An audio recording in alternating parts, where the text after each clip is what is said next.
Good morning everyone and welcome to IDBI Capital Morning Podcast, where we share our views for Nifty, Bank Nifty and some sector specific highlights. What we have seen yesterday is that markets did start with a gap down opening and continued its downtrend throughout the day. However, being the weekly derivative settlement, the fall intensified in the last 1.5 hour, and we closed with a crack of almost 2.5% for both Nifty as well as Bank Nifty. It would be interesting to see that recently we have been bouncing back from 15,700 odd levels, and even today SGX Nifty is suggesting that we may have a positive start. So it would be interesting to see that we are able to go back to around 16,000 levels, or even surpass yesterday's high, which is at around 15,984 levels.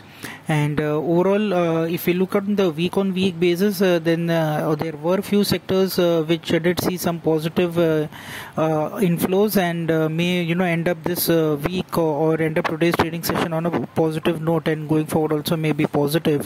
One of them is the chemical space, where a lot of stocks have seen good amount of long additions and continue to see throughout this turbulent week. And besides that, FMCG also was one space which showed a good amount of positive traction. And automobile stocks, be it two-wheelers, four-wheelers or auto ancillary stocks, all have seen good amount of traction on the long side. So that would be the pockets where one can focus on the long side. However, on the short side, there was a little bit of an weakish tone or undertone in some of the pharma stocks. So that, and banking and financials also did see some kind of an downtick going forward. So that would be the stocks which one can avoid currently at the current juncture. If you look at the FI data, then that continues to be in the same pattern, where FIs are sellers in the cash market to the tune of 4,900 crores.